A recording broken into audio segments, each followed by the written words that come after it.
Ya listo. Me presento un poco, soy Juan Carlos de los Santos Castilla. La masterclass de hoy va a concientizar un poco cómo la ciberseguridad ya se emplea en muchos casos en el mundo corporativo, ¿no? Y cuál es su importancia, ¿no? Y cuáles los efectos que trae este tipo de análisis también, ¿no? Como pueden observar en mano derecha, les comento un poco mi experiencia laboral. He estado en varias instituciones, por ejemplo, el Ministerio de Educación, lo que es Telefónica. Entelgy también es una consultora que me permitió, por ejemplo, tener mucha experiencia en el ámbito de ciberseguridad, pero hackeando a otras empresas, ¿no? Y por último, mi banco, ¿no? Que es la empresa que actualmente estoy laborando también. Y abajo, como pueden observar, tengo distintos tipos de certificados internacionales que me han permitido, eh, que son prácticos y me han permitido, por ejemplo, tratar de evidenciar, ya con estos exámenes prácticos, aterrizarlos hacia un entorno real, ¿no? Que ha sido muy beneficioso para otras empresas que yo he prestado servicio. Bueno, acá como introducción tenemos unos 5 objetivos, ¿ya? Y que el primero es en la introducción, objetivos de la sesión, el desarrollo, un resumen, conclusiones y referencias. ¿Cuáles son los objetivos de esta masterclass? Ya, es el inicio de la ciberseguridad en entornos empresariales, ambientes y estudios corporativos, ¿no? Y ambientes controlados. Luego tenemos lo que son la aplicación de la ciberseguridad, ¿no? ¿Cómo se aplica? ¿Qué pasos que podemos seguir, ¿no? Ejecutar un plan. Todo este tipo de conceptos que nos van a ayudar mucho en estos ámbitos, ¿no? Y obviamente los beneficios que trae, que son los retos y estas oportunidades, ¿no? En este ámbito de la ciberseguridad. Bueno, vamos a hacer una introducción desde lo más básico hasta lo más avanzado, por así decirlo, para entrar un poco en contexto, ¿no? En eso, por ejemplo, la primera pregunta sería, ¿qué es la ciberseguridad? La ciberseguridad se refiere a la práctica de protección de sistemas informáticos, redes, programas, datos atacados, accesos no autorizados, cualquier riesgo, ¿no? En este caso, para resumirlo, la ciberseguridad como tal sería todo lo que abraza una empresa o todo lo que abraza una corporación, ¿no? Por ejemplo, ya sean accesos, tanto, por ejemplo, ¿no? Acceso de proximidad hacia una puerta, las redes Wi-Fi, las redes internas, servidores, aplicaciones móviles, aplicaciones, por ejemplo, de, de fierros o sistemas que nos puedan a permitir tener un control de la seguridad informática, ¿no? La seguridad de la información cuenta con 3 pilares, ¿no? Que son muy conocidos y lo pueden identificar, por ejemplo, con el signo, la forma del signo. Uno que es la confidencialidad, la integridad y la disponibilidad como tal, ¿no? Son los 3 pilares que van a ayudar mucho en comprender un poco la importancia de la información informática. Por ejemplo, la confidencialidad, ¿a qué se refiere, no? Busca prevenir la divulgación y accesos no autorizados, ¿no? Es lo más importante, lo que es la confidencialidad. La integridad busca que la información mantenga, ¿no? Inalterable, ¿no? Un ejemplo de integridad, por ejemplo, sería lo que es el blockchain, ¿no? El tema de punto a punto, ese tipo de transacciones, ¿ya? De divisas, ¿ya? Tienen algún tipo de integridad que no te permite, o sea, si tú alteras algún tipo de datos, automáticamente esa transacción no se puede efectuar, ¿no? Ese mismo concepto, por ejemplo, llevado hacia un entorno corporativo, sería eh, una base de datos que ha sido alterada por otra persona, quizás interna, ¿no? Entonces, este tipo de conceptos, ¿ya? Siempre se representan en lo que son los pilares de la seguridad de información. Otro concepto, otro pilar sería la disponibilidad. Busca que el acceso a la información se mantenga accesible cuando se requiera, ¿no? Esto es muy importante. ¿En qué sentido? Porque muchos casos, no sé si les habrá pasado a ustedes, que quieren, por ejemplo, llega fin de mes y quieren acceder a su banca y a veces carga y se queda cargando y no te permite hacer ningún tipo de transacción, ¿ya? En esos casos, obviamente es porque es fin de mes, necesitas realizar una transacción y todos están entrando al mismo. al mismo momento, al mismo tiempo, ¿no? Pero ¿cómo se podría efectuar en un hackeo, un ataque de nación de servicio? Un ataque de nación de servicio es que muchas personas, atacantes, ¿ya? Ingresan o hacen algún tipo de intento de login hacia una página como tal, ¿no? Este tipo de proceso va a hacer que la página obviamente no esté disponible, y ese no estar disponible puede equivaler a pérdidas económicas muy grandes hacia una empresa. Imaginemos que es un banco, o imaginemos que es una empresa que necesita o requiere esta información porque hay, por ejemplo, temas legales o contractuales, ¿no? Que evitarían que esta información esté disponible 24/7, ¿no? ¿Qué es un ethical hacking? Minimizar esto. Un ethical hacking son profesionales que conocen, ¿ya? Y utilizan las técnicas de ataque a nivel de ciberseguridad, ¿ya? Ese es el concepto tradicional que se puede definir a un ethical hacker, ¿ya? Pero ¿qué dice la RAE, la Real Academia de Lengua Española?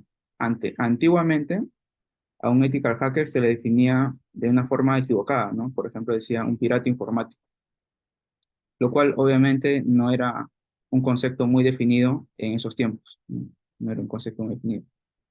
Pero luego, ya, luego hay otro ítem, ya comenta o define mejor la palabra hacker, ¿no? Que es una persona con grandes habilidades en el manejo de computadoras, que investiga un sistema informático para avisar de los fallos y desarrollar técnicas de mejora, ¿no? El ethical hacker como tal tiene un objetivo, ¿no? Es ingresar a un sistema, pero no solamente es ingresar, sino tienes que evidenciar estos procesos para que otras personas malintencionadas no puedan hacer tu mismo proceso y puedan generar algún tipo de beneficio económico o reputacional hacia una empresa. Entonces, los objetivos que tiene un ethical hacker va desde entrar a un sistema, ya, luego de entrar a un sistema, documentarlo y darle una pronta solución, ya, juntamente con otros equipos. Hay distintos tipos de hackers. Hay tres. Son los de sombrero blanco, sombrero negro y sombrero gris, ¿no? Ambos van a tener distintos tipos de funciones, ¿no? Por ejemplo, el sombrero blanco, ¿fines maliciosos? No. Es una persona ética, ¿no? Sombrero gris sí, el sombrero negro sí, disculpen, y sombrero gris no. Contratado por una compañía, efectivamente. Un sombrero blanco es una persona ética que es contratada por una empresa para validar qué tipo de vulnerabilidades puede contener o exponer esta empresa, ¿no? Tanto para lo que es el sombrero negro y sombrero gris, estas personas, por ejemplo, no tienen ningún tipo de contrato por una compañía, por lo tanto, es algo ilegal. Y ahí pueden comentarme, ¿no? Por ejemplo, Juan, ¿qué pasaría si yo como persona quisiera hackear a un banco? ¿Ya? ¿Es posible? Claro, claro que es posible, ¿no? Pero no es nada ético porque el banco, por ejemplo, no te ha autorizado a que tú hagas algún tipo de intrusión, ¿no? ¿Y qué pasaría si yo, de igual forma, hackeo? Hay leyes acá en el Perú, por ejemplo, la Ley de Protección de Datos Personales, el sistema SARCO, que a veces son leyes que sí se existen y se ejemplifican un poco desde España, ¿no? Son como que el ejemplo o el reflejo de España. Son leyes que se han aterrizado a la realidad de Perú. Normalmente, yo les podría comentar que a pesar de ser estos tipos de hackeos, hay que tener cuidado porque obviamente hay un tema legal y obviamente también puede hacer algún tipo de penalización. Permiso del dueño del app, el único va a ser el sombrero blanco. Ya, de esa forma. Un sombrero blanco es una persona ética, de una forma contractual, va a realizar algún tipo de análisis. ¿Qué es un ciberataque? Un ciberataque es a todo lo que le comenté, por ejemplo, ya sea un sistema de seguridad interna, un sistema de Wi-Fi, bases de datos, los data centers, todo eso, lo que está intrínsecamente conectado hacia Internet, puede sufrir un ciberataque, ¿no? Y hay distintos tipos de procesos o personajes que pueden estar involucrados en un ciberataque, ¿no? Por ejemplo, están los cibercriminales, ¿no? que son delitos como robo, fraude, extorsión, etcétera, ¿no? Son los cibercriminales. No sé si las habrá pasado a ustedes que le han llamado y simplemente han colgado, ¿ya? ¿Qué quiere decir esto? ¿O a qué se refiere esto? Son personas que quizás están, lo más probable es que están en los penales y lo único que hacen es validar que ese número, por ejemplo, diga, allá, aló, entonces ese número de por sí solo es un usuario o un número válido para posteriormente algún tipo eh, de ataque de fraude, por ejemplo, ¿no? Simplemente hacen una especie de numeración y constantemente van llamando y atacando de esa forma, ¿no? Y ustedes dirán, pero nadie en su sano juicio va a caer en esos temas, ¿no? Pero aunque no lo crean, muchas personas siguen cayendo y esto sigue existiendo. Y es un ataque totalmente funcional, ¿no? Están los activistas, ¿no? Hacen sentir su voz de protesta. Un ejemplo de ello podría ser que Anonymous, ¿no? Y acá hay un personaje que se llama el Script Kiddie, ¿ya? El Script Kiddie, el Script Kiddie es una persona que está quizás iniciándose en lo que es, eh, en lo que es ethical hacking, ¿ya? En lo que son todos sistemas, pero lo hace quizás sin saber. Usa algunas herramientas que le permiten hacer algún tipo de ataque. Sin embargo, este tipo de herramientas tienen un impacto muy alto, ¿no? A veces lo hacen sin querer. Por eso, en muchos otros países, realizar un ataque no autorizado equivale a hasta una pena de cárcel, ¿no? Por eso son los street kids, como niños, básicamente, son personas que se inician, algunos haciendo maldades y otros simplemente intentando, tratando de aprender, pero en vivo, ¿no? También existen los ciberterroristas, ¿ya? Que son ataques a infraestructuras críticas, como tal. Una infraestructura crítica podría ser, ejemplo, ¿no? No sé, una represa de agua, de luz, todo lo que esté intrínsecamente conectado, ¿no? Por ejemplo, no sé si habrán escuchado muchos ataques a RENIEC, por ejemplo, ¿no? O muchos que se han efectuado. ¿Qué impacto se podría dar? Por ejemplo, hay muchas empresas que necesitan o requieren estas consultas directamente hacia a esa empresa, ¿no? Que brinde este tipo de datos, ¿no? Entonces, una infraestructura crítica, ¿no? Porque muchos bancos, muchas instituciones utilizan este tipo de medios, ¿no? Imagínate hackearlos y dejarlos sin sistema, ¿no? Tendría un gran impacto tanto para la empresa como los usuarios que lo consumen, ¿no? Los estados y naciones también, acá en el Perú también creo existe la División de Alta Tecnología también, que son instituciones que velan o tratan de inclinarse un poco más a lo que es la ciberseguridad. Bueno, los ataques son numerosos, ¿no?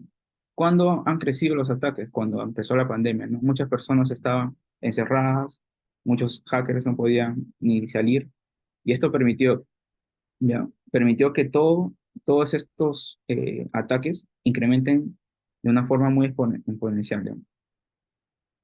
Una de las cosas fue que al ser todo remoto, ya, muchos de los accesos que normalmente eran presenciales pasaron a ser virtuales. Entonces, al ser virtuales, tenías que acceder a una VPN, tenías que acceder por unos tokens, entonces los ataques fueron incrementando y las brechas de seguridad fueron explotadas aún más, ¿no? Entonces, muchas de las personas a veces, como anécdota, yo les comento que yo cuando iniciaba acá en el mundo del ethical hacking, normalmente no habían trabajos. O sea, con decirles que yo estaba casi la mitad de carrera, y buscaba en LinkedIn, buscaba en CompuTrabajo y no existían. Entonces ya se imaginarán la frustración que yo tenía en ese entonces y trataba de buscar otras alternativas, ¿no? Porque muchas veces te dicen, estudia algo que a ti te guste, ¿no? Y ese que a ti te guste equivale a ganar dinero, obviamente, ¿no? Entonces, fue un momento en el que comenzaron a venir los ciberataques desde España, me acuerdo, cuando una empresa muy conocida fue atacada y desde ahí se disparó todo tipo de contratos, todo tipo de solicitudes de estas personas. Entonces, si ustedes me preguntan, ¿de qué trabajas? Yo trabajo en algo que a mí me apasiona, ¿no? Que es la ciberseguridad. En esos casos, yo por eso siempre les comento que es un mundo muy bonito, donde puedes aprender muchísimo. Y hay mucho mercado acá en Perú, ¿no? Por ejemplo, los ataques en tiempo real, esta es una página de Kaspersky, donde identifican los ataques que se están efectuando, ¿ya? En tiempo real, ¿no?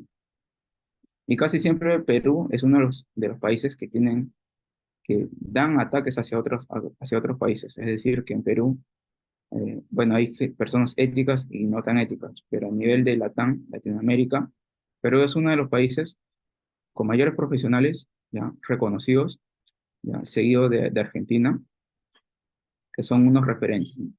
Por ese lado estamos muy bien, ¿no? ¿Y cuál es el que le sigue? Sería, por ejemplo, a nivel ya no Latam, sería España, ¿no? Donde está la ciberseguridad a un nivel un poco más alto. Lo que es equipos de seguridad, existen tres, ¿no? Estos equipos, por ejemplo, son el Red Team, el Blue Team y el Purple Team. El Red Team, les pongo un ejemplo para que lo puedan determinar o comprender un poco más. El Red Team, imagínense, ustedes tienen una ventana. Yo soy el Red Team, yo agarro una piedra y la lanzo hacia esa ventana y la rompo, ¿ya? De esa forma. El Blue Team, ¿ya? El Blue Team, ¿qué es lo que va a hacer? Va a reemplazar esa ventana, le va a poner, no sé, unos marcos más fuertes, lo va a laminar, lo va a hacer, no sé, hasta antibalas, etcétera. Ese es el trabajo de un Blue Team. Va a tratar de reparar lo que el Red Team hace, ¿no? Llevando estos temas o estos términos a un entorno corporativo, ¿qué sería? Yo, por ejemplo, como atacante, simulando un atacante, trataría de ingresar, no sé, a cuentas administrativas, ingresar a bases de datos, realizar otro tipo de vectores de ataque, hacer, no sé, escalamiento de privilegios, un SQL injection, un cross scripting, de formación de código, todo lo que te imagines, yo tratar de efectuar hacia un objetivo, hacia un target, ¿ya? Ese es mi trabajo. Y el Blue Team lo que va a hacer es, ¿sabes qué? Voy a tratar de parchar, parchar, parchar. Y en muchos casos me ha pasado que, por ejemplo, un Blue Team corrige algo, ya, lo corrige esa vulnerabilidad, pero esa vulnerabilidad yo la vuelvo a analizar y se abren, no solamente eso, sino se abren dos o tres, ¿no? Que suele pasar, ¿no? ¿Y el purple team qué es o qué significa? Bueno, como saben, es la combinación de ambos colores y el purple team hace ambas actividades, ¿no? Tanto el hackeo como tal, ¿ya? El análisis de vulnerabilidades, análisis de ethical hacking, y el blue team lo que va a hacer, obviamente, es repararlo, ¿no? Dar una solución proactiva, como dice. El ciclo de vida del ethical hacking, ¿ya? Este es un punto importante porque todo tiene que tener un orden, ¿no? Todo, desde un inicio a un fin. No es que yo ingrese a una página, trate de hackearla, hago informe y chao, ¿no? Son pasos que tú debes de seguir y que están documentados y que te van a permitir a ti como atacante, como ethical hacker, en en un mejor proceso de todos estos tipos de actividades que tú debes realizar, ¿no? El primero sería un footprinting o un descubrimiento.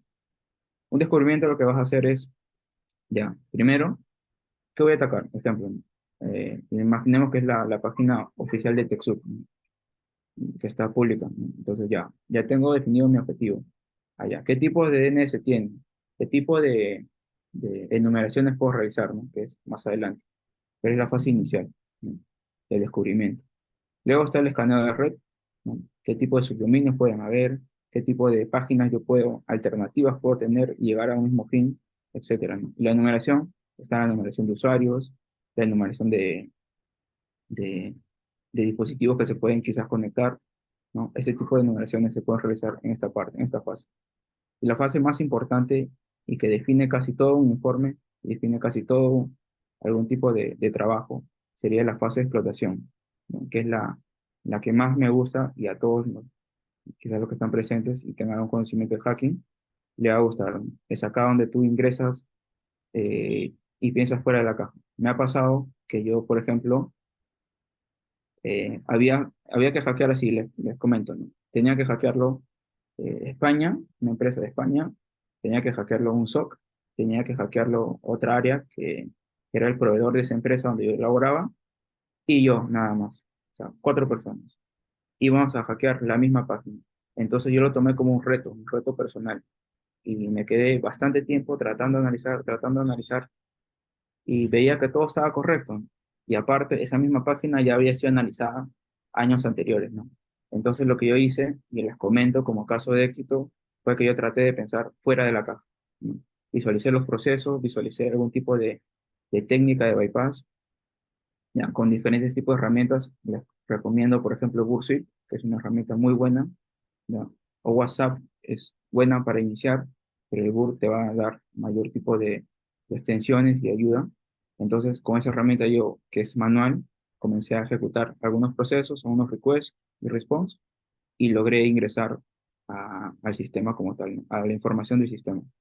Y fue muy bonito porque luego de ese hackeo pude comprender un poco más que a veces no siempre estamos seguros, a pesar de pasar por muchos análisis previos. Si tú piensas bien, te pones a pensar, quizás hay nuevas cosas o nuevas técnicas que se pueden efectuar en ese momento. Luego de un ciclo de vida del ethical hacking, imaginemos que ya, yo entré al sistema. Entro al sistema, saco la data, hago un dump, robo esa información. ¿Qué es lo que sigue? Es mantener el acceso, ¿no? Dice Juan, ¿cómo, profe, cómo es mantener el acceso? Básicamente, un backdoor, ¿no? Un backdoor es una puerta trasera, es como cuando entras a la casa, ¿ya? Y le sacas otro juego de llaves. Imaginemos, un ejemplo, sería, que vas a entrar constantemente. Y luego de todo eso, ya cuando hayas culminado, ¿qué sigue? El cubrir las huellas, ¿ya? Y muchas veces, cuando salen en las noticias, han hackeado a tal empresa o tal, cuando las empresas descubren que han sido hackeadas, no es que lo hayan hackeado en ese momento, no quiere decir que hayan hackeado en ese momento, sino quiere decir que han sido hackeados, imaginemos, 3 meses atrás, han descargado lo que tienen que cargar, han hecho algún tipo de descubrimiento, se han robado la información, y luego de eso recién publican y dicen, ¿sabes qué? Le ponen un defacement y le dicen, ha sido hackeado por tal persona. Ese tipo de información es lo que hacen. ¿Y por qué no los agarran o por qué no los encuentran, profe? Ya, lo que pasa es que siempre hacen esto, cubrir las huellas, usan otra VPN. Es más, a veces si los ubican, las penas no son muy grandes, dependiendo de la magnitud, ¿no? Si está involucrado, obviamente, dinero, ahí sí el escenario cambia, ¿no? ¿Cómo hacemos un escaneo de vulnerabilidades? Ya, acá hay distintos tipos de herramientas. Pueden ser de las cuales yo he podido definir y normalmente yo las he usado, personalmente las he usado, es por ejemplo el Nessus, ¿no? Que es una empresa de T-Enable, ¿ya? Que ha desarrollado una aplicación, ¿ya? Que te analiza todo lo que es la red interna, ¿ya? Todo lo que es la red interna y te da ponderaciones de todos los riesgos que tú puedas detectar. Es muy interesante, es de paga, ¿ya? Pero también he usado y he comparado, y ustedes me dirán, OpenBus, pero OpenBus no es antiguo, ¿por qué me presentas algo antiguo? En este caso les comento que yo personalmente lo he usado y me ha dado muy buenos resultados, similares al Nessus, ¿ya? Pero en muchos casos, por ejemplo, me ha dado default password, ¿no? Algunas páginas que no lo detectaba a simple vista, pero estas páginas, por ejemplo, dentro de una red interna o servidores, me los ha detectado OpenBus, ¿no? A pesar de ser open source, ¿no? Algo free. Y el otro que también es importante, y les comento, es el Nextpost, ¿no? También. Ese tipo de herramientas. Estas herramientas, algunas son de paga, otras son open source y totalmente automatizadas, ¿no? Y acá está Metasploit. Les comento un poco de Metasploit. Algunos dirán, Metasploit no sirve para nada, son para script kiddies, y normal, o sea, se respeta. Normalmente, cuando yo he dado clases, les he puesto algunos escenarios con Metasploit, pero ¿por qué? Pero solamente en la fase inicial. Es para que puedan quizás comprender algunos procesos, ver qué tipo de cosas te pueden solicitar, y en base a ello, tener esa base y luego crear o utilizar los propios scripts que estén dentro de unos repositorios, por ejemplo, como GitHub, ¿no? Pero siempre lo comento porque es una herramienta que no hay que desmerecerla, ¿ya? Pero sí te puede ayudar en el tema didáctico, ¿no? De aprender desde abajo. Ya cuando quieres hackear realmente y presentarlo en un informe, por ejemplo, ya obviamente no lo vas a usar, ¿no? Bueno, en sus inicios, bueno, fue del 2003, respaldado por Rapid 7, Rapid 7, ¿ya? Tiene una colección de módulos de exploits, de herramientas auxiliares, etcétera, ¿no? Objetivos, ¿no? Es identificar, explotar debilidades de seguridad en sistemas y mejorar su defensa, ¿no? Y por último, las vulnerabilidades, ¿no? Algunas de las vulnerabilidades que tú podrías explotar y de forma muy rápida, por eso les comentaba que a veces utilizan herramientas tan potentes y la utilizan directamente hacia una empresa o hacia una empresa que quizás no esté autorizada, ¿no? Entonces, una de las más utilizadas, por ejemplo, es el Terna Blue, ¿ya? Que es un, como dicen, un brote global del WannaCry, ¿no? Efectuando este Eternal Blue, ¿ya? Fue uno de los pilares para poder ingresar o efectuar algún tipo de ransomware. El ransomware es uno de los malwares más peligrosos en la actualidad, ¿no? Me han contactado, quizás así como freelance, muchas empresas y me han dicho, ¿sabes qué? Juan, ayúdame con un análisis forense. Un análisis forense es cuando analizas, igual como en la vida real, ¿no? Ha habido un asesinato, quieres ver qué ha pasado, no sé quién ha pasado, si hay, no sé, cabellos, qué personas han estado, hay cámaras de seguridad, etcétera. Llévalo hacia el entorno corporativo, entorno de ciberseguridad. Yo cuando hacía el análisis forense, me decían, ¿sabes qué? Mis servidores están, no sé, tienen una extensión media rara. Y digo, uy, ya fuiste. Porque cuando lo analizo y veo, es un ransomware. Y el ransomware, para tú desencriptar, tienes que tener una key, una llave. Y si no tienes esa llave, esa contraseña, nunca vas a poder descifrar estos datos en texto plano. Entonces, cuando tienen este tipo de vulnerabilidades, básicamente es una pérdida total, ¿no? ¿Y cuál es el beneficio que ustedes deberían tener? Hacer un backup. Y también está el Heartbleed, que me parece interesante porque el Heartbleed hace mucho tiempo, me acuerdo que hackeé una página en vivo, era, o sea, tú podías ingresar desde tu casa a esa página y ejecutando este Heartbleed, esta vulnerabilidad, tú podías ver como si fueras un man in the middle, o sea, un hombre en el medio, entre la página y los usuarios que la están consumiendo, ¿ya? Me pareció interesante, por eso también lo puse como vulnerabilidad stop que Metasploit te permite explotar, ¿no? Listo. Acá les voy a presentar un escenario, ¿ya? Este es el hacker, acá estamos nosotros y vamos a hackear una- un servidor. Es algo sencillo para que no se pierdan mucho. Miren, este es mi entorno, este es mi Kali Linux, ¿ya? Y nosotros tenemos una máquina víctima, ¿ya? Que es esta de acá. Tengo- Bueno, es esta IP de acá. En primer lugar, vamos a hacerle un ping, a ver si tenemos conectividad, ¿ya? Como pueden observar, sí tenemos conectividad, ¿ya? Ahí están los trazos XMP y está con punto 136. Hasta ahí acá, estamos bien. Hacemos un IPAD y vemos que estamos, el tercer octeto es el mismo, ¿no? 227, 227. 136 la víctima y nosotros somos la 135, ¿ya? Entonces, acá, por ejemplo, podríamos hacer un nmap, ¿no? La clásica, ¿no? Nmap. Un nmap, ¿a cuál? Esta dirección IP. Como es una masterclass, obviamente no les voy a ejecutar el nmap porque demoraría un poco,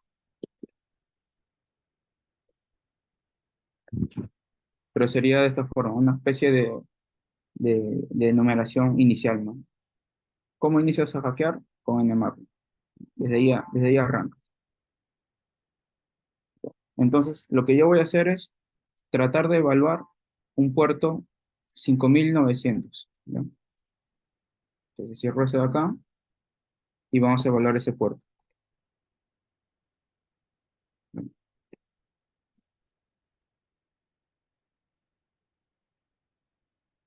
Y miren, es un VNC. Les comento y por qué les he puesto este ejemplo un poco sencillo, que me ha pasado que muchas empresas que yo he hackeado, dos, tres empresas, digo muchas porque son empresas que mueven al país, ¿ya? Y las he visto cuando hacía consultoría, y miren, estos puertos a veces los van a ver abiertos, ¿ya? Entonces yo como pentester, como ethical hacker, ¿qué es lo que voy a hacer? Tratar de ingresar a este VNC, ¿no? A este puerto de acá. Entonces simplemente lo que voy a hacer acá, como pueden observar, voy a usar Hydra, ¿no? Voy a usar Hydra, voy a poner el puerto, voy a usar una base, en este caso es una base que lo pueden encontrar en GitHub, de seclist se llama, seclist, ya. Y luego voy a poner acá la dirección IP víctima, ¿no? Como tal, y VNC. Entonces simplemente ingreso y por un ataque de fuerza bruta voy a determinar la contraseña, ¿no? En este caso es PAS, hacia esta dirección IP. Y tú dirás, ya, pero en muchas empresas no va a ser quizás tan fácil. ¿Ya? Entonces, cuando se presentan estos escenarios, lo que yo normalmente hacía era generar mi propia base de datos. ¿Ya? Por ejemplo, no sé, imaginemos que es TechSoup. Entonces yo pongo TechSoup 2020, TechSoup 2022, 2023, no sé, un signo de admiración, etcétera. Entonces, genero una base, imaginemos, de 5.000 palabras tentativas, y en muchos casos me han dado un acceso exitoso, ¿no? Y sin hacer mucho hackeo tan avanzado, ¿no? Es una de las fases que yo realizaba en una red interna. Entonces acá, como pueden observar, ya tenemos la contraseña y lo único que tenemos que hacer es ingresar, ¿no? Y ya ven, ya ingresé hacia una dirección IP, imaginemos que es una red corporativa, ¿no? De esa forma tan rápida. Y me ha pasado que he ingresado y he encontrado, he hecho un escalamiento de privilegios, he hecho un pivoting y me ha dado esa apertura a realizar hackeos un poco más elaborados, ¿no? De esa forma. Bueno, en resumen, lo que son los puntos que yo pongo acá son los que ustedes van a quizás observar en un hackeo real, ¿no? Por ejemplo, es la investigación inicial, seleccionar un exploit, ¿no? Para poder explotarlo, configurar ese exploit. Cuando digo configurar el exploit, es que tú lo jalas de un repositorio, lo modificas a tu gusto, ¿ya? Y luego lo ejecutas. El luego ejecutas está acá, ¿eh? Ejecutar el exploit. Obtener el acceso y una post-explotación. La post-explotación, como les comento, es un escalamiento de privilegios, generar un backdoor. Este, generar un backdoor, por ejemplo, usaría yo un capability, ¿no? O sea, el tema de los capabilities. Y de esa forma, mantener un acceso exitoso.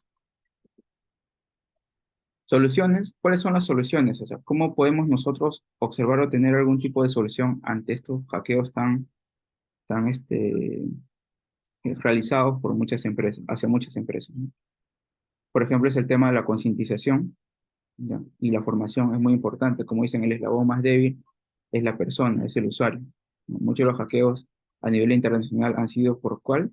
Por un phishing, se imagínense, un phishing, simplemente. Las contraseñas seguras también, usar doble factor de autenticación. Imaginemos que alguien me hackea ahora mismo mi Gmail y no, a pesar de tener el usuario y clave, no va a poder ingresar. ¿Por qué? Porque yo estoy activando el MFA, Multifactor Authenticator, de esa forma. Lo que comentaba también, datos y recuperación, hacer copias de seguridad, de esa forma. Por último, las tecnologías emergentes. Todo lo que he comentado, lo que he hackeado, por ejemplo, o que se puede hackear, hay muchas soluciones en el mercado, ¿no? Obviamente estas soluciones no son quizás nada baratas, pero ahí es donde entra, por ejemplo, ustedes pueden entrar, ¿no? Usar un Nessus o un OpenBus, realizarlo en un horario no productivo, detectar estas vulnerabilidades y quizás reportarlas, ¿no? Obviamente va a ser un plus para ustedes y hacia su empresa, ¿no?